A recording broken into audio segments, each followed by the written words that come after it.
Perlawanan rakyat Aceh versus Portugis dan VOC berawal dari Malaka jatuh ke tangan Portugis pada tahun 1511.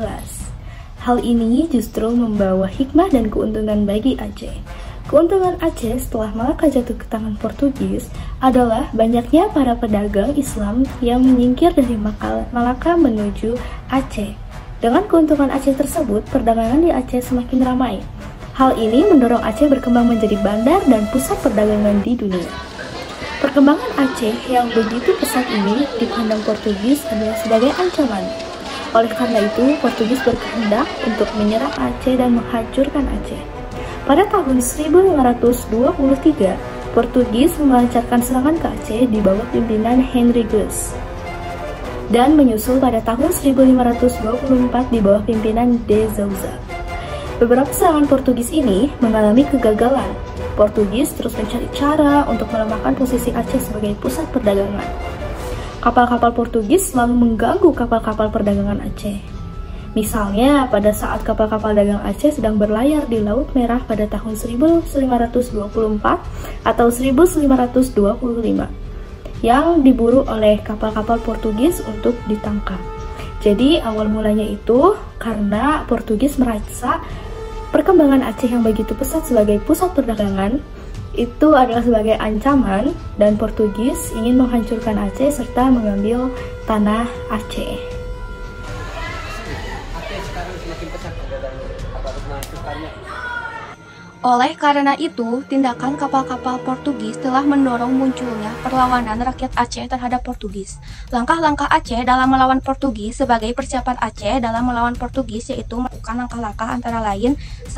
Melengkapi kapal-kapal dagang Aceh dengan persenjataan meriam dan prajurit.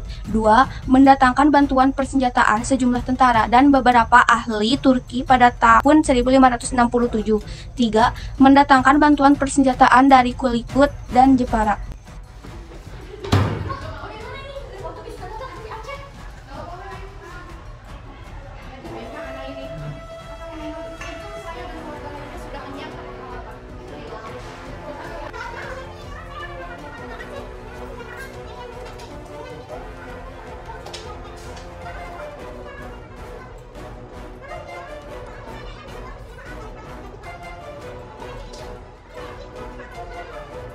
Setelah berbagai bantuan berdatangan, Aceh segera melancarkan serangan terhadap Portugis di Malaka. Portugis harus bertahan mati-matian di permusa atau benteng. Portugis harus mengarahkan semua kekuatannya sehingga serangan Aceh ini dapat digagalkan. Sebagai tindakan balasan pada tahun 1569, Portugis balik menyerang Aceh. Tetapi, serangan Portugis di Aceh ini juga dapat digagalkan oleh pasukan Aceh. Rakyat Aceh dan para pemimpinnya selalu ingin memerangi kekuatan dan dominasi asing. Oleh karena itu, jiwa dan semangat juang untuk mengusir Portugis dari Malaka tidak pernah padam.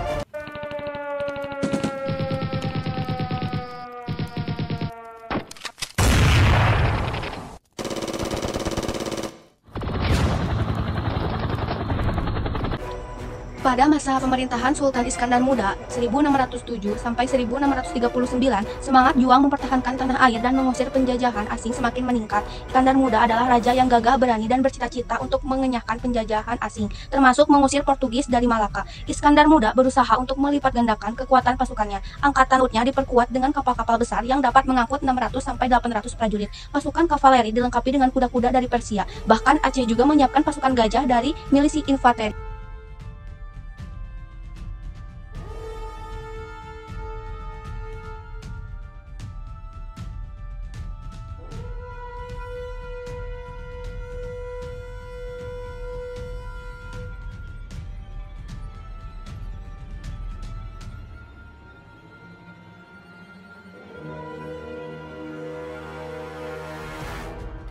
Sementara itu, untuk mengamankan wilayahnya yang semakin luas meliputi Sumatera Timur dan Sumatera Barat, ditempatkan para pengawas di jalur perdagangan. Para pengawas itu ditempatkan di pelabuhan-pelabuhan seperti di Pariaman. Para pengawas itu umumnya terdiri para panglima perang. Setelah mempersiapkan pasukannya, pada tahun 1629 dikalahkan mengadakan serangan ke Malaka. Menghadapi serangan kali ini, Portugis sempat kewalahan. Portugis harus mengerahkan semua kekuatan tentara dan kesetiaan untuk menghadapi pasukan Istana. Namun serangan Aceh kali ini juga tidak berhasil mengusir Portugis dari Malaka. Hubungan Aceh dan Portugis semakin buruk dan bentrokan antara kedua belah pihak masih sering terjadi.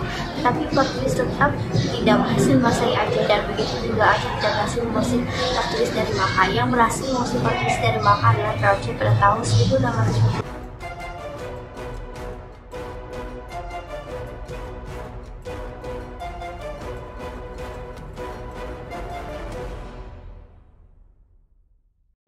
Akhir perang, permusuhan antara Aceh dan Portugis terus berlangsung, tetapi sama-sama tidak berhasil mengalahkan.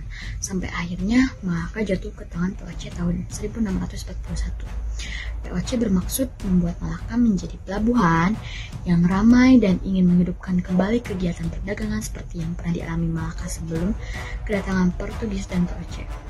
Kemunduran Aceh terlihat setelah Iskandar Muda wafat dan digantikan oleh Sultan Iskandar Thani 1636 sampai 1841.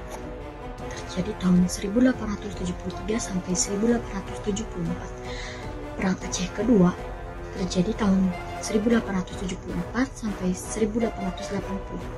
Perang Aceh ketiga terjadi tahun 1881 sampai 1896. Lalu Perang Aceh keempat tahun 1896 sampai 1910. Akhir Perang Aceh, kondisi rakyat Aceh mulai melemah karena kematian dari beberapa pemimpinnya. Karabis KKG merusak. Dari garam yang dijalankan Snouk Hurgrunj juga berjalan dengan mulus dan semakin memperlemah pasukan dan rakyat Aceh. Tahun 1905, Kak Cek Nyak Dieng berhasil ditangkap dan kemudian wafat pada 1910. Kematian Cuk Nyak Dieng pun menjadi penganggap berakhirnya Perang Aceh.